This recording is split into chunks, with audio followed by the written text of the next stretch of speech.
এইবারও ইনশাল্লাহ ভোট হজম করে ফেলাবো। আমরা কিন্তু সেই ভোট ঠেকায় দিছিলাম যে কোনোভাবেই হোক, এবারও ইনশাল্লাহ ভোট হজম করে ফেলাবো। আমাদের 21,000 নেতাকর্মী মারছে 5 বছরে। মাছপাড়া কলিমোহরের মানুষ আরো বেশি এই অত্যাচার টের পাইছিল। এখনো ষড়যন্ত্র করতেছে, এখনো কলিমোহরের বিভিন্ন জায়গায় সন্ত্রাসী কর্মকাণ্ড চলতেছে।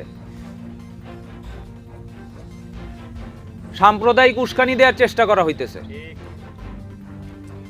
এগুলো বঙ্গবন্ধু কন্যা শেখ হাসিনা যতদিন আছেন, আর শেখ হাসিনা রাস্তাবাজন জিল্লুল হাকিম সাহেব এবং ওনার এই সহকর্মীরা যারা আছেন, এদের মধ্যে অনেকে ওনার সঙ্গে যুদ্ধ করছেন, ওনার সহযোদ্ধাও, ওনারা যতদিন আছেন আল্লাহর রহমতে ওই জিনিস সফল হবে না ইনশাল্লাহ। আর তার পরবর্তীতে আমরা তো ওনাদের ছেলেপেলেরা আছি।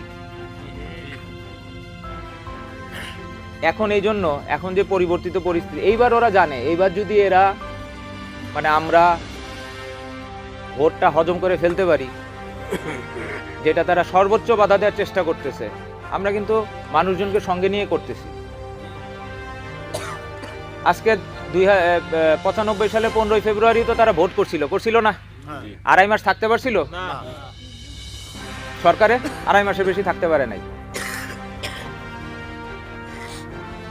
তারপর এই 2006 সালে না তো 7 সালে 21শে জানুয়ারি ভোট করার চেষ্টা করছিল তাদের যে এই যে খালেদা জিয়ার ছেলে তারেক জিয়া, উনি তো ওই ভোটও কি করতে পারছিল? ওই সময় কি এরকম একটা মিটিং বিএনপি করতে পারছিল? হ্যাঁ, ধরেন ভোটের মাঠ, আমরা বলছি আমরা ভোট ঠেকাবো, পরিবেশ কিন্তু অন্যরকম ছিল, তারা কিন্তু কোনো মিটিং টিটিং করার সাহস পায় নাই। আমরা কিন্তু সেই ভোট ঠেকায় দিছিলাম যে কোনোভাবেই হোক।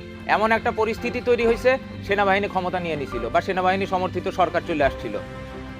আমরা যদি এতই খারাপ হই, কই ভাই 2014 সালেও তো ঠেয়াইতে পারলাম না, 2018 সালেও ঠেয়াইতে পারলাম না, এবারও ইনশাল্লাহ ভোট হজম করে ফেলাবো ইনশাল্লাহ। পারে না কেন তারা? আমরা কেন পারছিলাম? কারণ আমাদের সঙ্গে জনসমর্থন ছিল, মানুষ ছিল আমাদের সঙ্গে। এই জন্যই আমাদের বিরুদ্ধে বারবার বাংলাদেশের উন্নয়নও যদি ঘটাইতে পারে কেউ, কোনো দল, একক দল হিসেবে সেটা আওয়ামী লীগ, আর বাংলাদেশের কারো বিরুদ্ধে করা অবস্থান যদি নিতে হয় সেটাও একক দল হিসেবে শুধু আওয়ামী লীগই পারে। এবং